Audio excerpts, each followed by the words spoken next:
If God wants us to trust him, then why does it seem like he makes it so incredibly difficult to do so?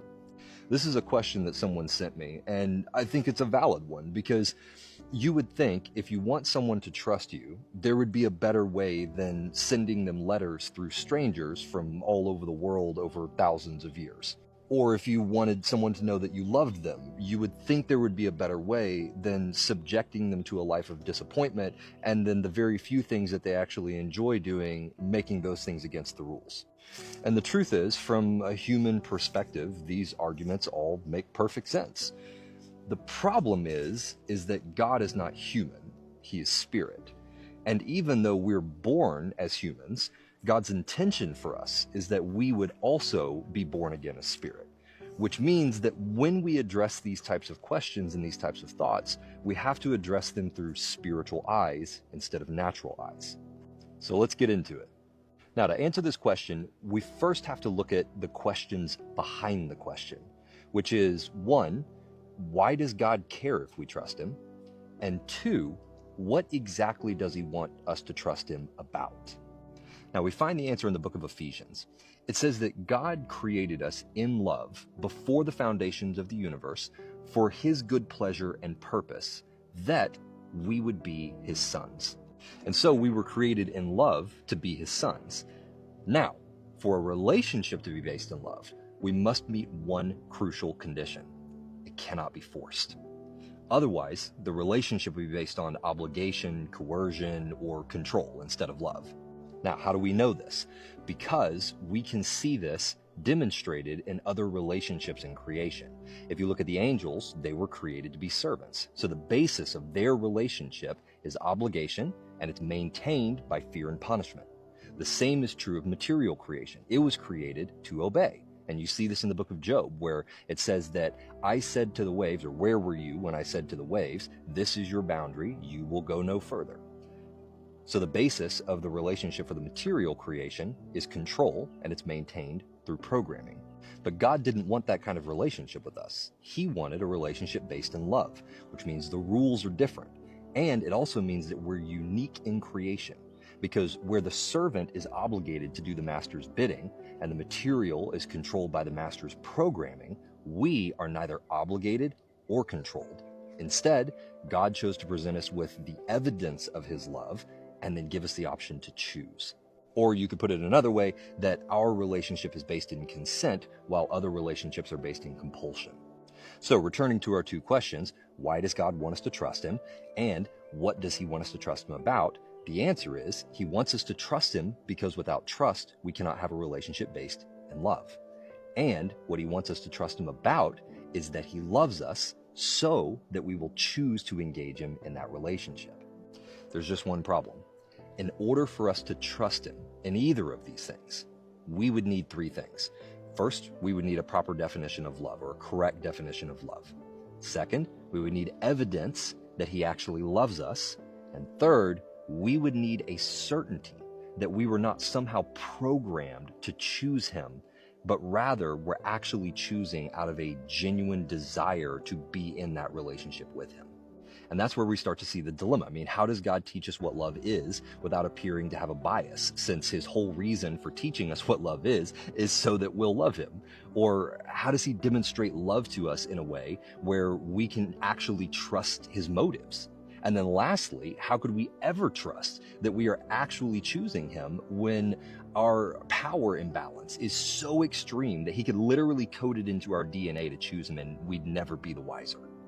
And the answer is actually found in reversing the order. So let me show you how this works. So in order to trust that we're not being manipulated, we would first have to have the ability to choose the opposite of him, and we would need to be able to do so in an unlimited fashion, right? So that way, nobody could ever make the argument that he manipulated the options available to us so that we would choose him, right? He didn't narrow the funnel where all of the options that we had were so bad that basically the only real option was to choose him. So we had to have the ability to choose to an unlimited extent the opposite of him so that no one could make that accusation of manipulating the funnel to drive us to him, for lack of a better word. And we see how he solved that problem in the beginning through the Garden of Eden. He gave us the option to learn what love is directly from him, or to discover it through testing the knowledge of good and evil. And then to ensure that we had absolute autonomy, he allowed us to experience the maximum consequence for our actions, because if you don't allow a person to experience the full consequence for their action, then you actually destroy the value of their autonomy or the value of their decision making. Then, when we chose testing, he endured with us while we tested literally every form of evil to the maximum possible extent within this physical realm. And then finally, when we had filled the earth with evil and all come under guilt for violating God's laws, he demonstrated the purity of his motives by subjecting himself to our highest form of cruelty in order to save us, which reveals that his love is genuine and that his motives are pure. Because if he had the power and the intelligence to force us, and he chose not to do that, but rather he chose coming down to our level, allowing us to treat him however we pleased, and all of that so that we could see the extent to which he is willing to go in order to demonstrate his love. Which brings us to our final dilemma of how can we recognize all of these demonstrations of love if we have an incorrect definition of love? And how do we get to the correct definition of love if the person who's supposed to be the source of that definition has an inherent bias for giving it to us? Now, this to me is the genius of God, because the way he did it is that he allowed us to learn through antithesis.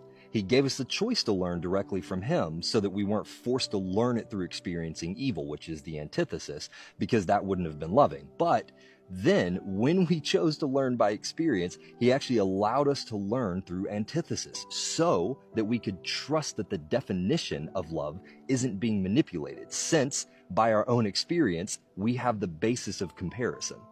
Essentially, by allowing us to learn what evil was by experience, it gave us a basis of comparison so that when we encountered God, who is the opposite of evil, we would be able to evaluate from our own experiences that the thing that he's bringing to us seems better than the thing that we've been experiencing.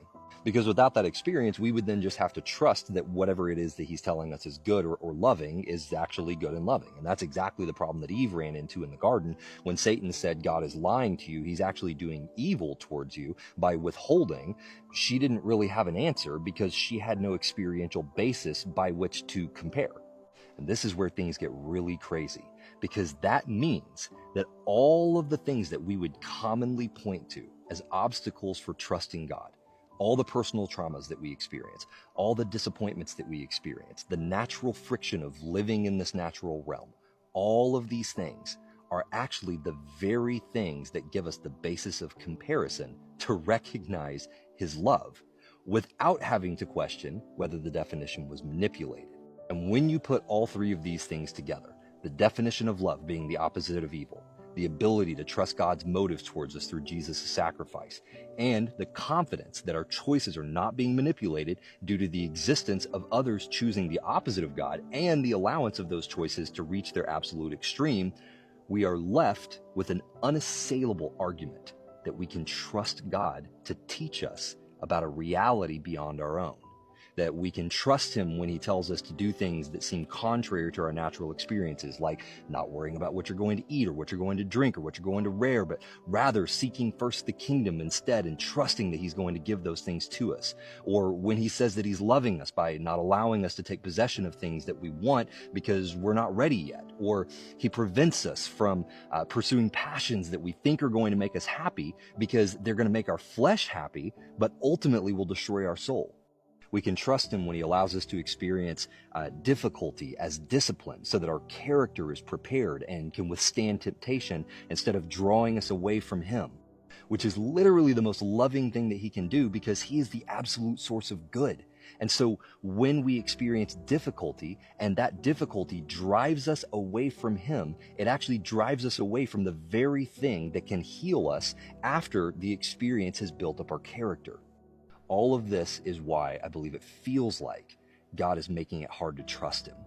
It's not because that's true. It's actually because we don't understand the relationship that he wants to have with us and the conditions that are required for that relationship to exist. But when we get this understanding, when we get this revelation, we actually begin to perceive those obstacles as the very things that make him trustworthy.